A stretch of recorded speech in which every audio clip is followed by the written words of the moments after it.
Hai semuanya, gimana kabar kalian? Semoga selalu dalam keadaan baik. Jadi welcome back teman-teman di Andre Grayston Channel, dan ini adalah segmen analisa pagi, segmen di mana kita akan mengulas untuk update news dan juga pergerakan dari market, khususnya market Bitcoin. Teman-teman, hari ini kita berada di tanggal 11 Mei 2024. Kita akan mulai pembahasannya seperti biasa dari kalender ekonomi. Kalau kita perhatikan di perdagangan hari Sabtu ini nggak terlalu banyak ada sentimen ya untuk market. Paling ada laporan Fed budget balance yang mana budgetnya sepertinya mengalami kenaikan ya teman-teman. Teman-teman, di perdagangan kemarin kita dapat beberapa rilis data. Bond auction 30 tahun Amerika Serikat kemarin turun ya dari 4,671% turun menjadi 4,635%. Dan kemudian dari Fed balance sheet di perdagangan kemarin juga sama-sama mengalami penurunan. Data yang lain itu dari Inggris soal GDP. GDP mereka meningkat, yang berarti perekonomian di sana semakin berjalan baik, teman-teman. Selain itu juga ada dari Amerika Serikat Bowman yang speech. Jadi di perdagangan kemarin nggak terlalu ada sentimen dari kalender ekonomi yang mungkin bisa memberikan impact cukup kerasa kepada market ya. Kita akan lihat dari beberapa data teman-teman yang ada di market. Yang pertama adalah data terkait dengan inflow and outflow yang terjadi pada beberapa ETF yang ada di market, yang mana ETF ini merupakan salah satu indikasi di mana big fund itu masuk atau keluar. Kalau kita lihat di perdagangan kemarin ada arus keluar dari Grayscale yang lumayan tinggi, teman-teman, 42 juta US dollar. Ada outflow, sementara dari IBIT, BlackRock, dan juga Fidelity itu sama-sama mengalami inflow. Namun data ini belum data yang terbaru ya. Hari ini kan tanggal 11. Ini data masih di perdagangan di 9 Mei, teman-teman. Jadi kita masih belum update berita terbarunya karena memang belum ada ya, tidak real time. So, untuk saat ini menurut saya ini masih bisa menjadi salah satu peluang untuk market teman-teman mengalami fase koreksi lebih lanjut. Sementara dari Hong Kong sendiri kalau kita lihat ada beberapa manajer investasi di sini ya, dan datanya belum terlalu jelas juga untuk kita mengetahui adanya inflow and outflow. Kita akan masuk ke beberapa berita untuk market kripto. Kraken saat ini menjadi target SEC. Waduh. Setelah kemarin banyak sekali crypto exchange yang berdarah-darah teman-teman, kayak Binance, Coinbase, kemudian juga beberapa exchange lain juga ya. Sekarang giliran Kraken yang kena target dari SEC, dan sekarang Kraken mencoba untuk mencari pembenaran bahwa mereka ini sebenarnya tidak salah, dan dikabarkan di sini sih mereka sedang mencari kesalahan-kesalahan kata yang dilakukan oleh SEC. Oke, jadi mengutip kata-kata yang salah. Jadi mencoba untuk keluar dari gugatan-gugatan yang disampaikan oleh SEC. Wah, semangat ya Kraken. Semoga bisa lolos dari jeratan SEC yang bener-bener keras banget. Bahkan kalau dari Binance sendiri, CC sampai pensiun dini dan sampai di penjara akhirnya karena kasus tersebut. Kita akan lihat gimana drama yang akan dilakukan SEC ke depan. Kemudian teman-teman, ini adalah berita terkait dengan burning yang dilakukan oleh Ethereum. Ethereum memang setelah upgrade mereka di tahun 2023 kemarin, memang sudah tidak memproduksi Ethereum lebih banyak lagi ke market. Artinya kan supply Ethereum itu unlimited supply. Dan mereka mencoba untuk mengganti mekanismenya dengan tidak menerbitkan koin baru, teman-teman. Bahkan mereka sudah melakukan burning secara bertahap. Dan kalau kita lihat dari total supply Ethereum sejak 2022, itu memang sudah mengalami proses sideways atau kestabilan supply. Dan baru di 2023 terjadi penurunan, menurun, dan sampai sekarang supply-nya terus mengalami proses penurunan, dan burning itu aktif dilakukan oleh Ethereum, sehingga ini sebenarnya merupakan salah satu berita yang bagus buat Ethereum, teman-teman, karena semakin sedikit supply, ekspektasinya adalah semakin meningkat harga. Oke, ini berita yang bagus untuk Ethereum. Kemudian dari berita yang lain datang dari BlockFi. BlockFi adalah salah satu platform yang sudah shutdown dan berencana untuk menjadikan Coinbase sebagai distribution partnership. Jadi BlockFi ini sama seperti beberapa perusahaan lain kayak Terra Luna, kemudian FTX, Three Arrow Capital itu kena Black Swan atau kena berita negatif lah istilahnya di tahun 2022 kemarin, sehingga itu membuat pergerakan market kripto sempat crash ya.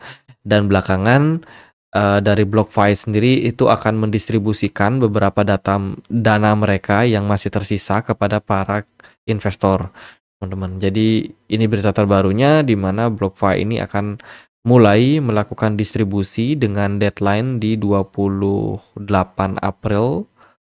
Oh, kemarin dia sudah menyelesaikan perhitungan teman-teman dan berencana untuk melakukan distribusi. Dan distribusinya itu akan menggunakan Coinbase.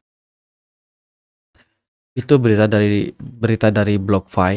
Kemudian kemarin Franklin Templeton itu bikin salah satu analisa. Dia melihat bahwa project dari Base atau blockchain-nya Coinbase itu mengalami peningkatan yang sangat signifikan dari sektor meme coin, meme trading, kemudian juga aktivitas juga meningkat di SocialFi, termasuk salah satu salah satu sosial media Web3 yaitu Frentech itu juga banyak banget running di Coinbase ya. Jadi terjadi peningkatan.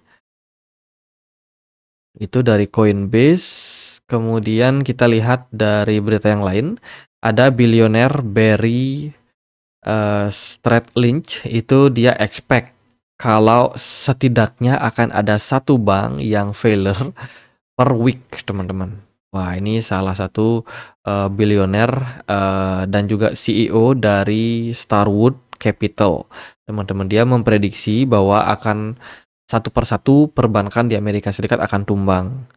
Kenapa demikian? Ya menurut saya sih karena memang kesulitan likuiditas seperti sekarang ini ya, di mana suku bunga sangat tinggi. Perbankan itu kesulitan parah, teman-teman. Untuk saat ini ada First Republic Bank yang kemarin sempat kena ya, kemudian Bancorp dan juga kawan-kawannya itu sudah istilahnya kalau ikan itu udah kehabisan oksigen. Dan nunggu aja kapan perusahaan-perusahaan tersebut akan kolaps. Bahkan dari Menteri Keuangan Amerika Serikat, kalau teman-teman ngikutin berita beberapa waktu terakhir, itu juga mengatakan bahwa mereka siap untuk memfasilitasi penggabungan beberapa bank untuk merger. Tujuannya buat apa ya? Biar mereka selamat, teman-teman. Perbankan ini biar selamat, makanya harus digabung ya, karena satu bank misalnya keuangannya lemah, maka akan digabung dengan bank lain yang punya keuangan lebih baik. Jadi tujuannya ya biar nggak banyak bank kolaps gitu. Dan bilioner ini memprediksi hal tersebut bahwa akan ada perbankan yang kolaps.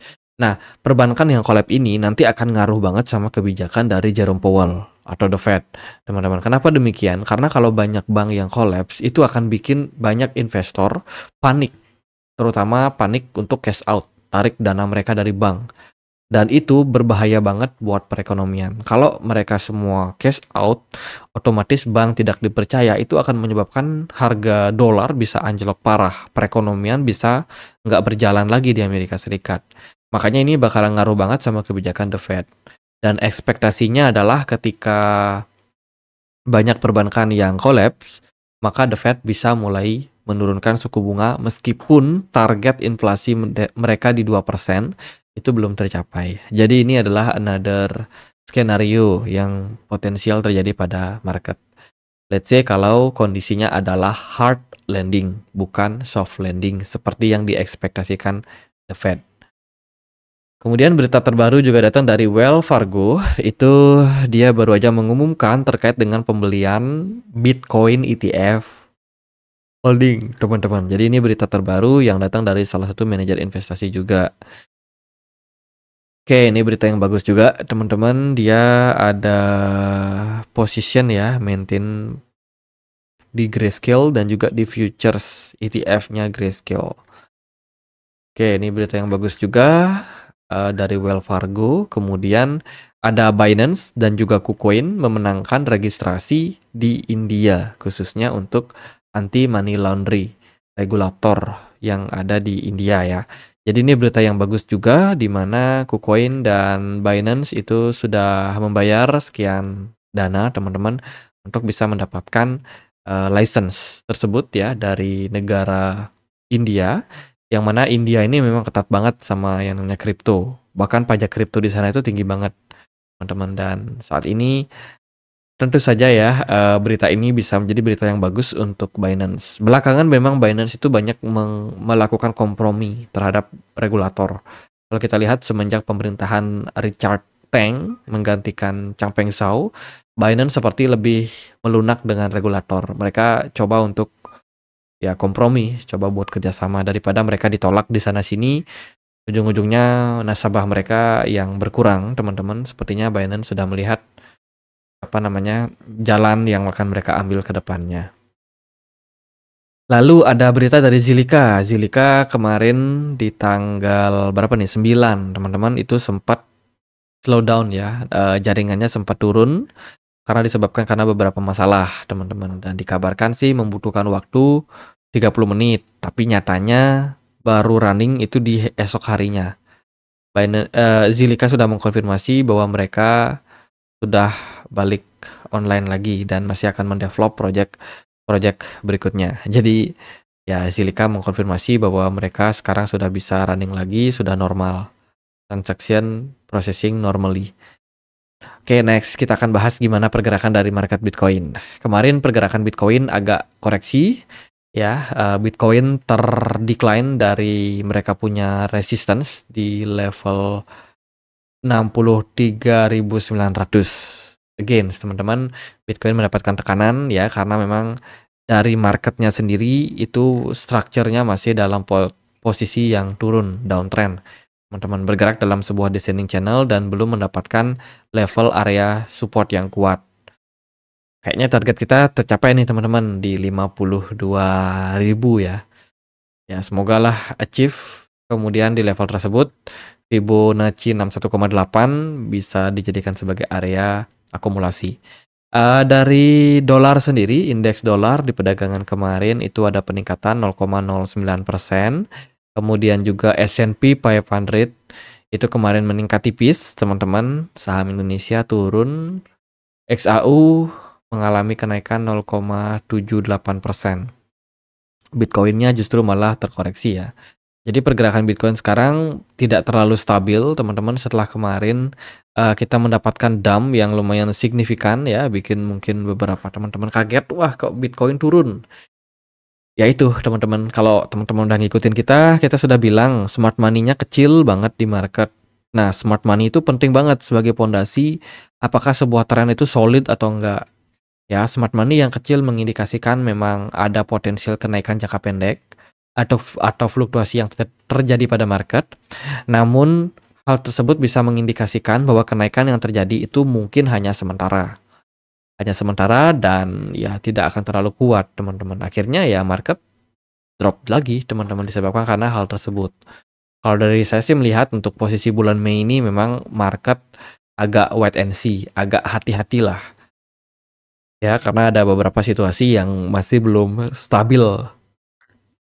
Jadi ya itu teman-teman, kalau kita perhatikan dari segi teknikal, pergerakan dari Bitcoin cenderung masih turun. Ada tekanan jual dan mungkin kita membutuhkan waktu nih teman-teman untuk kembali recover ya. Banyak teman-teman yang mungkin udah nggak sabar, wah kenapa Bitcoin turun terus. Ya kita udah melalui fase bullish yang panjang banget teman-teman, dan koreksi adalah hal yang wajar untuk market ya. Jadi sabar, kemudian perhatikan indikasi-indikasi yang ada pada market, entah itu dari news, sentimen, atau mungkin indikator-indikator teknikal. Ada data on-chain juga, kemana arus dari beberapa hedge fund, itu juga bisa menjadi pertimbangan buat kalian. Jadi ada banyak faktor yang mempengaruhi kenapa pergerakan Bitcoin seperti ini. Itu sih, kita menjelang closing time frame weekly juga ya, mungkin di perdagangan weekend nggak terlalu banyak volume, jadi wajar aja pergerakannya agak mengalami koreksi untuk saat ini. teman-teman dengan target-target yang bisa teman-teman pertimbangkan. Jika mana Bitcoin mampu melampaui level 64.000, maka trennya akan bagus banget buat market. Ada potensial kenaikan yang terjadi. Namun bila mana tekanan jual Bitcoin cukup tinggi dan let's say dia jebol dari level 60.000, maka next target kita adalah di 56.000 something. 56.000, kalau dijebol lagi ya nextnya bisa ke 52.000. Gitu teman-teman. Jadi paling gitu aja buat update kali ini. Semoga videonya bisa bermanfaat. Teman-teman, kita punya komunitas diskusi di Telegram, tempat aku untuk update berita-berita terbaru ya. Kemarin kita juga ada sharing buku, ebook. Teman-teman, mungkin teman-teman ada yang suka baca buku, bisa langsung di follow aja, join di update news Bitcoin ya. Atau kodenya di sini adalah @andre_greystone. Teman-teman bisa cari di pencarian Telegram @andre_greystone. Teman-teman bisa join di komunitas kita yang ini. Di sini aku ada posting ebook buat teman-teman belajar tentang apa trading plan, supply and demand, candlestick pattern, dan lain sebagainya. Gitu. Kalau teman-teman juga mau join di komunitas diskusi kita juga ada namanya seputar investasi. Teman-teman bisa cek di seputar investasi. Di sini komunitas kita udah 4.000-an member ya, dan ini terbuka gratis buat teman-teman. Bahkan yang lucu kemarin ada yang nge-tweet nih teman-teman, katanya Jerome Pauline itu lagi seneng ngulik tentang blockchain, dan dia juga ada invest sebagian besar uangnya di Bitcoin dan Ethereum. Dan seperti biasa meme seperti ini memang cukup viral. Ya, ini buat lucu-lucuan sih, nggak buat serius. Oke, gitu aja paling buat update kali ini. Semoga bisa bermanfaat buat kalian. Dan akhir kata saya Andre, makasih.